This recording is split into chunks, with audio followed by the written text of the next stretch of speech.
नमस्कार दोस्तों, स्वागत है आप सबका फिर से एक नए वीडियो में। आज हम लोग देखेंगे चतुर्भुज से संबंधित दूसरा वीडियो। पहले वीडियो का लिंक आपको डिस्क्रिप्शन में दिया गया है। आपसे हाथ जोड़ करके रिक्वेस्ट है कि उस वीडियो को भी जरूर देखिएगा ताकि कॉन्सेप्ट क्लियर हो सके। आइए देखते हैं इस वीडियो में कुछ प्रश्नों को। चतुर्भुज ABCD में एंगल A जो है 1/2 एंगल B के बराबर है। एंगल B जो है C एंगल C प्लस 12 के बराबर है और एंगल C जो है 2 प्लस एंगल D है। तो एंगल A प्लस D का मान पूछा जा रहा है। यहाँ पे हम देखेंगे एंगल A और D का मान पूछा गया, कैसे निकालेंगे इस क्वेश्चन को। यहाँ पे हम देखेंगे ना तो हमारा क्या होता है, angle A plus angle B plus angle C plus angle D, यानी सब एंगल को मिला करके, चतुर्भुज के चारों एंगल को मिला करके 360 डिग्री का एंगल बनता है। हमको B का वैल्यू और C का वैल्यू रखना है A और D के टर्म में। हम बहुत ही अच्छा प्रश्न है। एक सम चतुर्भुज के दो सम्मुख कोणों में से प्रत्येक की माप 60 डिग्री है तथा इसकी प्रत्येक भुजा 10 सेंटीमीटर लंबी है। इसके छोटे विकर्ण की लंबाई कितनी है? सबसे पहले इसका फिगर हम लोग बनाते हैं, फिर समझते हैं क्वेश्चन को। ये दोस्तों दिया गया है एक सम चतुर्भुज। सम चतुर्भुज का मतलब ये भुजा, ये भुजा, ये भुजा, सब भुजाएं आपस में जो होगी बराबर होगी। कह रहा है प्रत्येक भुजा 10 सेंटीमीटर, तो ये भी 10 होगा, तो ये भी 10 होगा, ये भी 10 होगा, ये भी 10 होगा। सारा का सारा भुजा जो है 10 सेंटीमीटर है। अब कह रहा है ना कि प्रत्येक इसमें से सम्मुख कोणों में से प्रत्येक की माप 60 है। एक सब चतुर्भुज के दो सम्मुख कोणों में से प्रत्येक की माप, यानी कि छोटा वाला कोण ही कितना होगा, 60 होगा। ये 60 डिग्री होगा तो ये भी आपका 60 ही डिग्री होगा। अब कह रहा है तथा इसकी प्रत्येक भुजा 10, इसके छोटे विकर्ण, देखिए ये वाला विकर्ण तो लंबा हो जाएगा ना, तो यहाँ से छोटा विकर्ण तो यही होगा ना आपका। इस तरह से विकर्ण को मिला लीजिए इसको, तो ये विकर्ण हो गया छोटा वाला। ये तो दूर दिख रहा है तो लंबा होगा, तो छोटा वाला विकर्ण हो गया। अब यहाँ पे देखेंगे ना, ये भुजा आपस में बराबर है, तो ये कोण और ये कोण भी आपस में क्या होगा, भुजा बराबर, तो आमने सामने का कोण भी बराबर।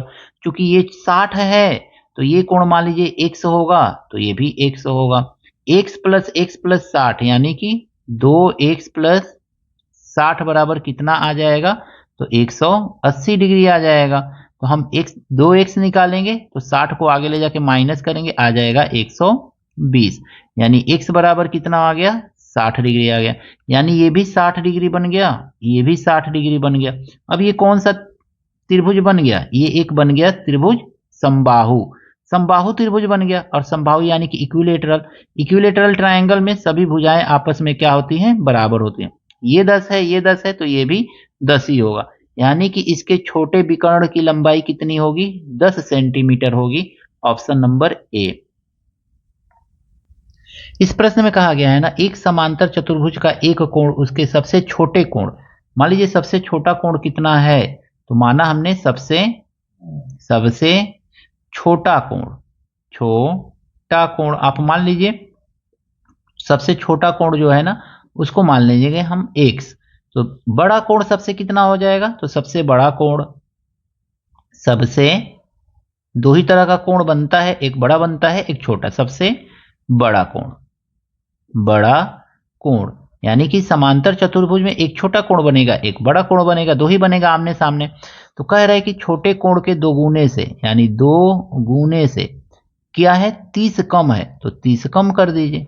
अब जानते हैं कि ये क्या कह रहा है, छोटा कोण बड़ा कोण, यानी कि अगर मैं इस तरह से हम समांतर चतुर्भुज बनाएंगे तो ये आपका क्या बनेगा, ये छोटा कोण बनेगा और ये बड़ा कोण बनेगा।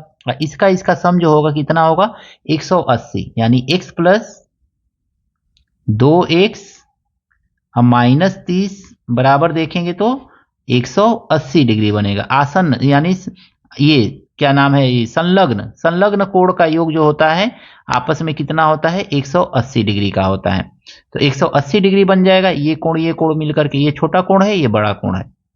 2x और x मिलकर के कितना होगा, 3x होगा। और ये 30 आगे जाएगा, यहां से काट दीजिए तो आगे जाकर के प्लस हो जाएगा। ये तो कितना आ गया, ये 18, 19, 20, 21, 210 डिग्री आ गया। 3 से काटेंगे तो ये 70 बार में कट जाएगा। तो x का वैल्यू कितना आ गया, 70 डिग्री आ गया। अब चूंकि हमसे बड़ा कोण पूछ रहा है ना, तो हम लिखेंगे यहाँ पे 2x माइनस 30 कितना आएगा, तो 7 दूनी 14, 140 में से 30 को घटा देंगे, 110 डिग्री। ये बड़ा कोण हो गया, ये छोटा वाला कोण हो गया। हमसे पूछा गया है बड़ा कोण, तो ऑप्शन नंबर 110 कहां पे दिख रहा है? तो बी में दिख रहा है। ऑप्शन नंबर बी इसका सही है। इस प्रश्न में कहा गया है ना, एक समांतर चतुर्भुज के सम्मुख कोणों का एक जोड़ा क्रमशः 3x-10 तथा x+80 है। x का मान है। यहां पे हम देखेंगे ना, ये रहा आपका समांतर चतुर्भुज। इस तरह से बना लेंगे सिंपली, और ये समांतर चतुर्भुज है। यानी कि ये कोण और ये कोण क्या है? आमने सामने वाले कोण है। इन्हीं कोणों के बारे में कह रहा है। ये कह रहा है कि x+80 एगो है और एक ठो कितना है? 3x-10 है। तो कह रहा है कि x का मान बताइए। आमने सामने है तो दोनों कोण आपस में क्या होगा? बराबर होगा। मान लीजिए ये है, ये b है, ये c है, ये d है। तो एंगल a जो होगा एंगल c के बराबर होगा, एंगल b जो होगा एंगल d के बराबर होगा। यही समांतर चतुर्भुज का प्रॉपर्टी होता है। तो एंगल a कितना है? हम लिख लेंगे x+80 है, तो x+80। c कितना है? तो 3x-10 है। 10 को उठा के इधर कर लीजिए और x को उठा के इधर, तो 80+10 बराबर 2x। यही तो आएगा ना, x इधर आएगा माइनस होगा तो इतना। तो 2x बराबर हमको कितना मिल गया दोस्तों? 2x बराबर मिल गया 90। 2 से काट दीजिए, 45 बार में कट जाएगा। यानी x बराबर कितना आ गया? 45 डिग्री आ गया। ये आपका आंसर है। ऑप्शन नंबर बी इसका सही है। यहाँ पे दोस्तों हम रख सकते हैं b का वैल्यू 2 से इसमें मल्टीप्लाई कर देंगे, तो एंगल b बराबर 2a रख सकते हैं। यानी कि हम यहाँ पे देखेंगे तो एंगल a प्लस b का वैल्यू हम रखेंगे 2 एंगल a, ऐसे रख सकते हैं। इसको सॉल्व करेंगे, 2 से मल्टीप्लाई हो जाएगा, angle b equal to 2a हो जाएगा। फिर अगर मैं c देखेंगे ना, तो c को यहाँ से रख सकते हैं एंगल c प्लस 12, यानी कि सॉरी, एंगल c का वैल्यू 2 एंगल d रख सकते हैं, तो 2 एंगल d रख सकते हैं, और प्लस d ऑलरेडी है ही यहाँ पे। देखिए b का वैल्यू हमने ये वाला रख लिया और c का वैल्यू हमने ये वाला रख लिया, और d दिया हुआ है तो d हमने रखा, a दिया है a रखा। इज इक्वल टू कितना है? 360 है। देखिए ये मिलकर के 3a हो जाएगा, ये मिलकर के 3d हो जाएगा। तो दोनों में 3 3 है, कॉमन ले लेंगे तो बचेगा क्या? Angle a plus angle d, यही तो बचेगा ना।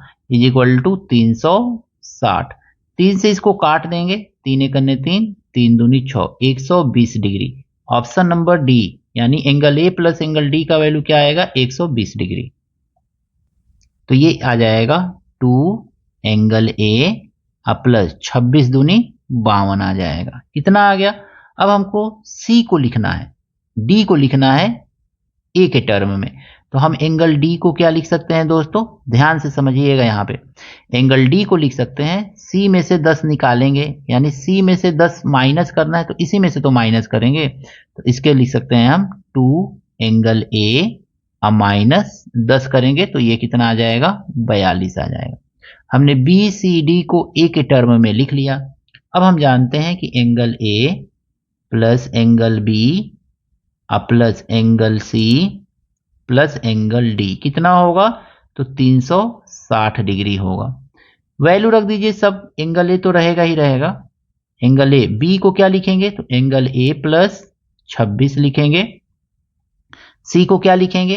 तो 2 एंगल ए प्लस 52 लिखेंगे। और डी को क्या लिखेंगे? तो 2 एंगल ए प्लस 42 लिखेंगे। इज इक्वल टू 360 लिखना है। ठीक है, 1a 2a 4a 6a, यानी कितना a मिल गया हमको? 6 एंगल a मिल गया। अब इसको जोड़िए, 26 52 42, 2 2 4 6 10, 10 हो जाएगा।